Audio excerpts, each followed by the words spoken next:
ملنا چاہیے حسین ابن علی سے، اس کے سوا کوئی آپشن ہی نہیں ہے۔ خدا نے کوئی دوسری آپشن دی ہی نہیں انسانیت کو۔ حضور اس امت محمدی کے پاس عشق توحید اور رسالت کے جتنے بھی ترانے پڑھے جائیں، اگر تعلق ذات گرامی حسین ابن علی سے ہے تو خدا کی نظر میں قبول ہے، اگر تعلق حسین سے نہیں تو حضور پھر اس دین کا خدا کے دین سے کوئی تعلق نہیں، یہ صرف پھر وہم و گماں ہے، اس کا لا الہ الا اللہ سے کوئی تعلق نہیں ہے۔ تعلق اگر ذات گرامی حسین ابن علی، ایام حسین آ رہے ہیں حضور، 1 یا 2 شبوں کا فاصلہ ہے، حسین علی مقام کے ایام آ رہے ہیں۔ یہ سفینہ نجات، میں یوں کہوں یہ سفینہ نجات اونچے پانیوں میں آ رہا، توجہ ہے جی، یہ سفینہ نجات ایک مرتبہ اونچے پانیوں میں آنے کا وقت آ گیا، یہ وقت آ گیا ہے اپنا تعلق حسین ابن علی سے جوڑنے کا، توجہ ہے جی۔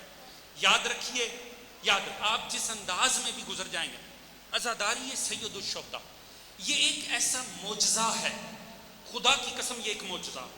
اتنی مخالفت کسی تحریک کی ہوئی ہونا تو اس کا نشان بھی نہیں ملنا چاہیے، توجہ ہے جی۔ کجا یہ کہ یہاں چاند محرم کا ہو اور وہاں دنیا میں لاکھوں ممبر سج جائیں حسین ابن علی کے نام، یہ معجزہ ہے، خدا کی قسم یہ معجزہ، اس میں کوئی شک و شبہ نہیں۔ معجزے کی آپ جتنی تعریفیں کر لیں وہ اس پہ صادق آ جاتی ہے، توجہ فرما رہے جی، یہ معجزہ ہے حسین ابن علی ہے۔ اسے آپ جس انداز میں گزاریں گے اس نے گزر ہی جانا، کیونکہ بہرحال اس کا تعلق ماہ و سال سے، مگر حضور اگر اسے تھوڑا سا باہوش ہو کے گزارا جائے، تھوڑا سا فکر کے ساتھ گزارا جائے تو اپنے آپ کو ذات گرامی حسین سے منسلک کیا جا سکتا ہے۔ کیونکہ اس سفینہ نجات کو میں نے عرض کیا یہ وہ سفینہ نہیں ہے جس نے ایک دفعہ مسافر بٹھا لیے، نہیں، حسین کو پسند آ جائے حسین کہیں سے کسی منزل سے اٹھا لیں گے، توجہ ہے جی۔ تو یاد رکھیے ان ایام میں خود کو حسین علی مقام سے جوڑا جا سکتا۔ خدا اب میرے پاس اتنا وقت ہی نہیں ہے کہ میں اس حوالے سے کوئی زیادہ آپ کے سامنے بات عرض کروں۔ یاد رکھیں ہم میں بہت سے فکری اختلاف ہو سکتے ہیں، بہت سے ہو سکتے ہیں، میرا ایک عزاداری کا انداز ہو سکتا ہے اور میں سمجھوں کہ یہ عزاداری کا انداز ہے اور صرف اسی طرح سے عزاداری ہے سید الشہداء، اگر ایسے نہیں ہے تو عزائے شبیر ہی نہیں ہے۔ ہو سکتا ہے کہ آپ مجھ سے ڈفر کریں، آپ مجھ سے اختلاف کر جائیں، آپ کا ایک اور انداز ہو سکتا ہے کوئی تیسرا دوست یہاں بیٹھا ہو اس کا کوئی تیسرا انداز ہو۔ میں عرض کروں دیکھیں جتنے بھی آپ کے اختلاف ہوں جو کہ ہیں حقیقت ہیں، حقیقت کو جھٹلانا نہیں چاہیے، مگر یاد رکھیں جتنا ہم میں آپس میں اختلاف ہو اخلاق کا دامن کبھی ہاتھ سے چھٹنا نہیں چاہیے۔ خدا را میں 2-1 شبیں رہ گئی، میں اس سے زیادہ کیا عرض کروں، اخلاق کا دامن نہ ہاتھ سے چھوڑ، اختلاف بھی کریں نا تو اخلاق کے دائرے میں رہ کے کریں، توجہ ہے جی۔ یاد رکھیں بدتمیزی سے، بد تہذیبی سے، بدنمائی سے حسین ابن علی کو اور ولایت علی کو نہیں منوایا جا سکتا، توجہ ہے جی۔ یا یوں کہہ لوں جہاں اخلاق نہیں ہے وہاں ولایت علی نہیں ہے، توجہ ہے جی۔ ولایت علی مرکز بننے سے محفوظ نہیں ہوتی، مراکز بنانے سے محفوظ نہیں ہوتی، ولایت علی اپنے اندر کردار علی پیدا کرنے سے محفوظ ہوتی، توجہ ہے جی۔ بدتمیزی کر کے، بد تہذیبی کر کے، گھٹیا گفتار کر کے علی کی ولایت کو نہیں منوایا جا سکتا۔ ایسے چوکوں چوراہوں میں سیاست تو ہو سکتی ہے، علی کی ولایت نہیں محفوظ ہو سکتی، توجہ فرما رہے ہیں جی۔ لہٰذا آپ کے پاس اور کوئی معیار، اتنی دیر میں آپ کے سامنے کیا معیار عرض کروں، بس ایک میں آپ نے خدا جانے کتنے افراد سننے ہیں، آپ ایک جگہ پر ایک خطیب سنیں گے، وہاں سے اٹھ کے جا کے دوسری جگہ، ایک جگہ آپ کو کوئی اور سوچ سننے کو ملے گی، دوسری جگہ کوئی اور سوچ، تیسری جگہ کوئی اور سوچ، بس ایک معیار میرے پاس سے لے جائیں، اگر سمجھ میں آتا ہے رکھ لیں، نہ ہو تو بھول جائیں۔ حضور بس اتنا یاد رکھیں، جہاں دینے والے کے لہجے میں اخلاق نہیں ہے، الفاظ کے چناؤ میں اخلاق نہیں ہے، جہاں اصطلاحات تمیز سے نہیں استعمال ہو رہی وہ کچھ اور ہو سکتا ہے، ولایت علی نہیں ہو سکتی۔ میں اس سے زیادہ اور میں نے وہ بات کی ہے جس پہ کوئی اختلاف نہیں ہو سکتا، میں اس سے زیادہ آپ کو اور کیا، بس اپنا معیار اخلاق رکھیے گا، جہاں اخلاق ہو سمجھے وہاں دین ہے یا کم از کم ہو سکتا ہے، جہاں اخلاق نہیں ہے نا، حضور معذرت کے ساتھ لباس جتنا بھی خوبصورت ہو، ٹوپی جتنی بھی مہنگی ہو، سٹائل جتنا بھی اعلیٰ ہو، وہاں ولایت علی نہیں ہو سکتی، توجہ فرما رہے جی۔ خدا کرے کہ اس ماہ عظیم میں ہم حسین کی ذات سے جڑ جائیں، خدا کرے۔ حضور ہم ہی تو دنیا کو بتانا تھا حسین ہے کیا، ہم ہی تو علم بردار حسین ہیں. سوچے اگر یہ چھوٹی سی جمعیت بھی اختلافات کا شکار ہو گئی, کون دنیا سے نام حسین منوائے؟ ہم نہیں تو دنیا کا کیا ہے؟ اس نے تو 1400 سال پہلے بھی باغی کہہ کے مار دیا حسین, باغی کہہ کے. سوچئے تو کون ہے؟ ہمیں اپنے کردار سے حسین کو منوانا ہے, ہمیں اپنے کردار سے بتوانا ہے. یہی کام ہمارے ذمے علی کی بیٹی دے کر گئی ہے. چاہے تم حالت مظلومیت میں رہو, اپنے کردار سے حسین کو منوا لو. یہی وجہ, میں نے کوئی نوحہ ایسا سنا تھا, مجھے اس کا متن بڑا اچھا لگا کہ بی بی ہر جگہ حوصلے میں رہتی تھی, ہر جگہ. دربار یزید ہے, بازار ملعون ہے, ہر جگہ بی بی حوصلے میں رہتی تھی. دنیا نے بہت باتیں کی, بی بی حوصلے سے سن لیتی تھی. کوئی حسین کو باغی کہتا تھا, زینب سے سنائی دیتی, بی بی سے برداشت نہیں ہوتا تھا. حسین ابن علی, اور دنیا نے باغی کہہ کے قتل کر دیا. حضور یہ لفظ یاد رکھے, یہ لفظ بڑا سنگین ہے. آپ اور میں اس لفظ کو پہچانے. خدا را اپنی نسلیں قربان کر دیں مگر دنیا کو حسین کی پہچان کروائیں, کیونکہ حسین کے ساتھ لفظ باغی استعمال ہوا ہے. اور یہ لفظ اتنا سنگین ہے. میں آپ کو ایک روایت سناؤں گا, زیارت کو آمادہ رکھیے گا, بس صرف 2 سے 4 منٹ 5 منٹ میں آپ کی زحمت تمام کر دوں گا. حضور یہ لفظ اتنا سنگین تھا.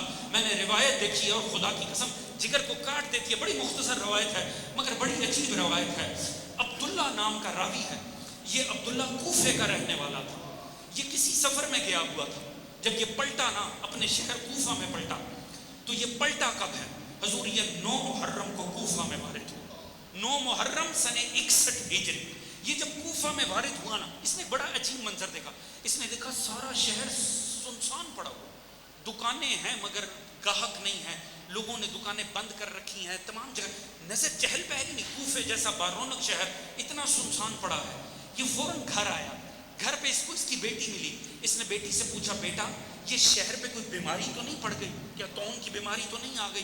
کیونکہ اس دور میں ہوتا یہ تھا, جب بھی کوئی وبائی بیماری پڑتی تھی نا, کیونکہ کیور نہیں ہوتا تھا, علاج نہیں ہوتا تھا, لوگ شہر چھوڑ کر پورا شہر خالی کر دیتے. اس نے کہا بیٹا کوئی بیماری شہر پہ پڑ گئی ہے؟ نہیں. اس نے کہا بابا نہیں کوئی بیماری, کوئی ایسی وبا نہیں شہر پہ. کہا بیٹا یہ اہل شہر کہاں گئے؟ کہا بابا سنا ہے کسی باغی نے خروج کیا. خدا کی قسم اس سے زیادہ کوئی سنگین لفظ نہیں. اس نے کہا میں نے سنا ہے باغی نے خروج کیا ہے. یہ سارے اہل شہر اس باغی سے لڑنے کے لیے گئے ہیں. اور بابا آپ بھی جلدی سے چلے جاؤ, کیونکہ حکمران نے اعلان کر رکھا ہے خبردار کوئی شہر میں نظر نہ آئے. جو شہر میں نظر آئے گا سزا دی جائے گی, وظیفہ بیت المال سے کاٹ دیا جائے گا, پراپرٹی ضبط کر لی جائے گی. بابا جلدی سے جاؤ.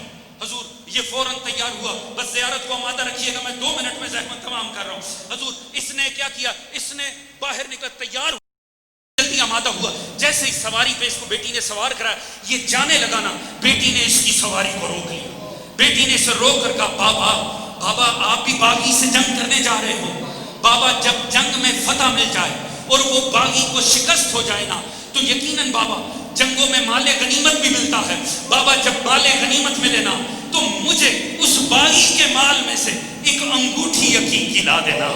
مجھے ایک عقیق کی انگوٹھی ضرور مال غنیمت میں سے لا دینا. اس نے وعدہ کر لیا. اس نے گھوڑے کو ایڑ لگائی, بھگاتا گیا. یہ کوفے سے نکلا, یہ بھگاتا ہوا گیا. حضور مگر اب کہاں کربلا پہنچنے میں خدا جانے کہاں رکا, خدا جانے کتنے مرحلے آئے. یہ عصر عاشور کربلا میں پہنچا. یہ جب عصر عاشور کربلا میں پہنچا نا, تو اس نے ایک مرتبہ ایک بڑا حیرت ناک منظر دیکھا, کیونکہ انسانیت میں ایسی جنگیں تو ہوتی نہیں. اس نے ایک عجیب جنگ دیکھی. جہاں دیکھا عجیب جنگ ہے, جہاں مارنے والی پوری فوج ہے مگر مرنے والا فقط ایک تنہا مظلوم ہے. کسی کے ہاتھ میں نیزہ ہے تو وہ آگے بڑھ کے نیزہ لگا رہا ہے, کسی کے ہاتھ میں تلوار ہے وہ آگے بڑھ کے تلوار مار رہا ہے. جسے ہتھیار نہیں مل رہا وہ زمین سے پتھر اٹھا کے پتھر مار رہا ہے. حضور اس سے زیادہ میں کیا عرض کروں. جسے پتھر دستیاب نہیں وہ کربلا کی گرم ریت لے کر مظلوم کے زخموں پہ اچھال رہا ہے, تاکہ کل کو انعام ملے تو میرا بھی حصہ مل جائے. اس نے سوچا, بس زیارت کو آمادہ رکھیے گا, میں آخری جملے کی طرف عرض کر رہا ہوں. حضور اس نے سوچا اگر تو اس جنگ کے ختم ہونے میں اس باغی کی زندگی باقی ہے, کیوں نہ میں تلوار نکالوں, آگے بڑھ کے اس کا کام تمام کروں, اسے موت کے گھاٹ اتاروں, میں مال مال غنیمت کی نوبت آئے، میں عقیق کی انگوٹھی لوں، میں واپس کوفے جاؤں، یہ سوچ کے اس نے تلوار نکالی۔ حضور جیسے یہ حملہ کرنے کے لیے آگے بڑھا نا، ایک مرتبہ مظلوم کا جھکا ہوا سر بلند ہو گیا۔ میرے مولا نے ہاتھ سے اشارہ کیا، کہا عبداللہ اسدی رک جا۔ اس نے اپنا نام سنا، یہ فوراً ٹھٹک گیا، یہ میرا نام کیسے جانتا ہے؟ حیرت سے پوچھا تو مجھے پہچانتا کیسے ہے؟ مولا نے فرمایا عبداللہ اسدی آگے بڑھ، یہ میرے ہاتھ میں عقیق کی انگوٹھی ہے، یہ انگوٹھی اتار لے، لے جا کے اپنی بیٹی کو دے دینا، اور اپنی بیٹی سے فقط ایک بات کہنا بیٹا وہ جو کربلا کی سرزمین پہ اپنے بچے کٹوا کے مر گیا وہ کوئی باغی نہیں تھا، وہ تو نبی کا